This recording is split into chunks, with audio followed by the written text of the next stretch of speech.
is classified Yo, private. what is going on, people? It's your boy State, and we are back. Some of this Gears of War Judgment Insane Campaign, Section 4-1. And first off, I just want to say that this section is a pain in the ass. If you agree with me, leave me a like. But on Insane, this part is very difficult.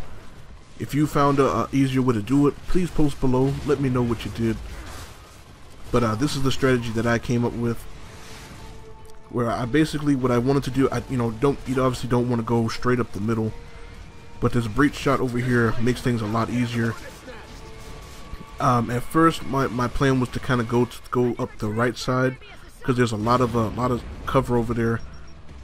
You know, there's a lot of walls that you can kind of hide behind to keep yourself covered, as long as you don't get any mortars dropped on you or one of those bombs. But then I found out the door on the right is blocked, so you have no choice but to either go up the middle or go up the left. So I decided to go up the left, and pretty much those grenades that I blew up are the only ones that you really have to worry about, because all the other ones will blow up as you walk past them, and they'll be behind the cover anyway, so you really don't need to worry about them. And then I pick up this boom shield just to kind of protect me against the turrets, because I want to try to I need to get up there quickly before that guy drops another mortar on me. Definitely watch out for this guy. I was trying to shoot him in the head. Luckily I don't die there. I don't know how I didn't die.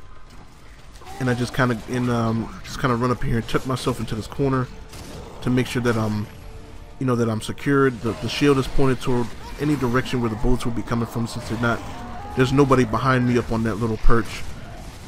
So pretty much over in this corner, I'm pretty safe. And once you get up here, in my opinion, it's pretty easy. The hardest part is getting up to this little ledge, up to this section. And the drones will be filing down the steps. They will be coming from up top. So, definitely keep an eye on them. And for some reason, I shoot him in the tank again. I'm trying to shoot him in the head. Not the greatest with the breach shot. And I hear a one shot.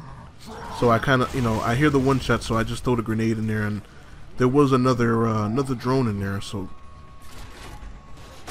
get that headshot. And once you get up here, not too bad. No point in showing you that I take out the rest of those drones, because I do. That part was pretty easy. Like, pretty much the hardest part is getting up to that section. The beach is by far the hardest part of that level.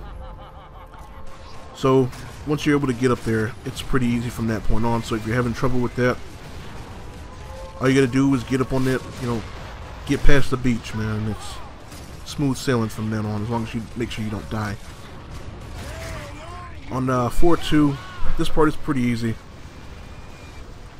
because you have the silverback, and the silverback pretty much destroys anything that you will run into on this level. As long as you keep the gun from overheating, all you gotta do is just keep releasing the heat, keep it cooled off. And this section is very, very simple, very easy. The hardest part is just walking away from this level with 3 stars. I have finished it a couple times where I kind of walk away with almost full, but not quite. So try to get as many cluster kills as you can. I don't know if there is a specific limit on how many heavy enemies you get. I don't know if it's like, you always get 5 or you always get 4. I'm not sure. But try to string together as many kills as you can. And pretty much right around the end, you should hit 3 stars. Luckily, I hit it with about 3 or 4 enemies left. But like I said, the silverback completely destroys this level, and that part is pretty easy. This next part, pretty much the same. You gotta run through with the boom shield and the lancers. I died on it a couple of times because they were tickers and I wasn't ready for them, and they just kind of run up on me and blow up. But then I figured out, hey, why don't I just put my shield up when they're about to blow up, and that saves me a lot of trouble. Well, saved me a lot of trouble. And pretty much, instead of staying down near the bottom and in the middle, I just kind of work my way over here, so that I'm behind some cover. I'm in this room, and my teammates are pretty much right outside. And for the most part, instead of coming in here and you know, bothering me, they'll stay outside and they'll shoot out at me. You know, they'll shoot at me from the outside is what I mean to say, or they'll just go after my teammates. And there is an Onyx box in here, which is another reason why I come this way. So whenever I do run out of ammo, I don't have to worry about running around and picking up those spare red clips. I just kind of take the ammo from within here and just, you know, keep it moving. Take out the Cantus as quickly as you can to avoid the tickers, but I think you do get points for killing the tickers that he kind of lets loose. So I don't know if that works for you. Go ahead and do it.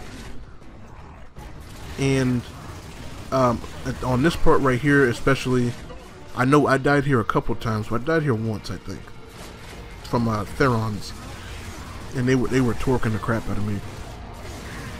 But luckily for me, I got the good spawn, the drones. Drones really not much of a problem as long as they're not chucking grenades at you. And I was able to breeze through the last section of 4-3 relatively easily. And, you know, he kind of runs up on me, but he really can't do anything. He can't chainsaw me through the boom shield, and executing him with the boom shield is necessary to getting 3 stars on this level. So definitely, that's it for this part. Thank you for watching. I'm out. Catch y'all later. Peace.